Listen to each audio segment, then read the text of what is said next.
Hello and welcome to day 36 of the CoronaBLOG, May the 11th. My name's Mark Brophy, some background information and what I currently do. Today we're going to look at testing for the virus. Testing for the virus. We're now moving into the next phase, coming out of lockdown, which in Italy is phase 2 and America will be phase 1. The testing is incredibly important and there are two outcomes, positive or negative.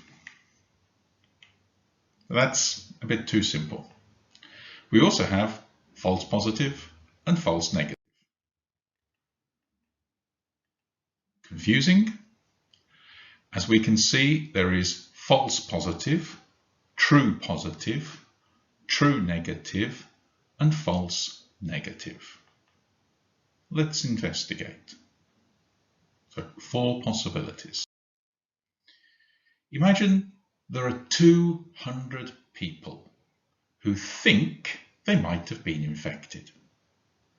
200 people, 200 circles. Assume that in reality 100 are infected and 100 are not infected. So this is real, 100 infected and 100 not infected. If the test shows 82 infected, these are called true positives, meaning the test works. True positive. We have 18 false negatives. Remember, these are people who are infected, but the test says they are not infected. The test says negative. This is not correct. False negative. We also have the possibility of people who were not infected. These are false positives, but the test says they were infected. False positive.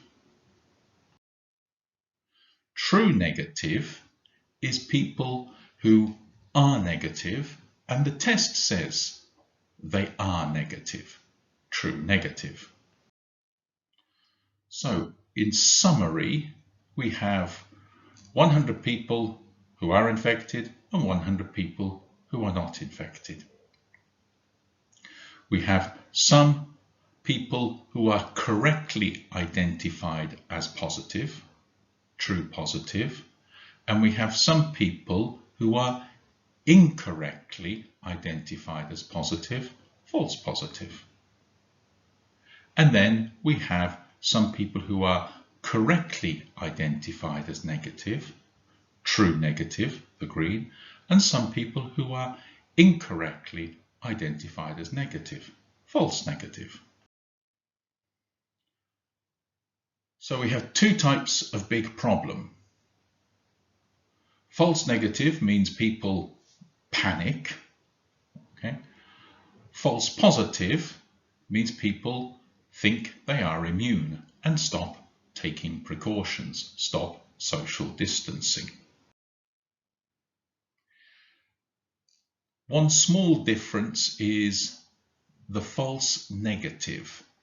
The probability, the likelihood of having false negative declines over time.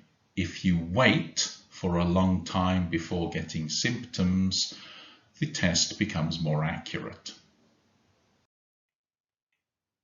And here are 4 possibilities. False positive, true negative, and false negative.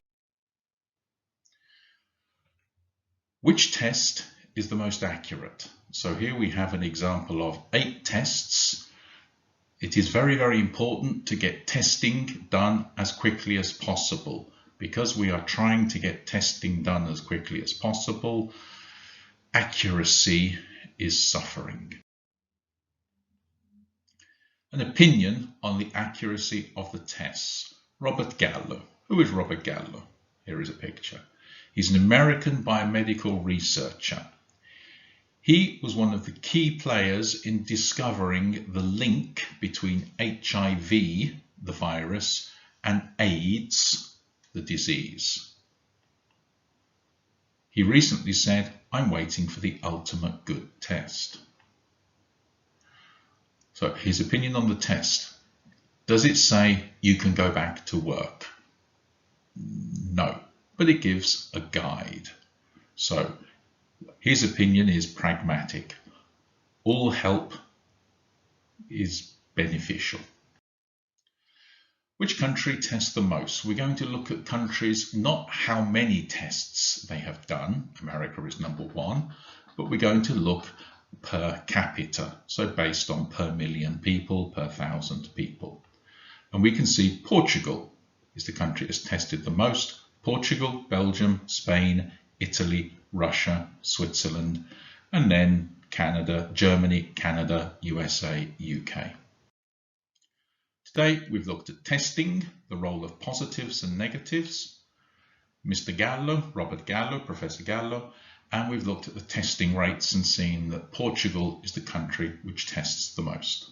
Thank you very much. See you.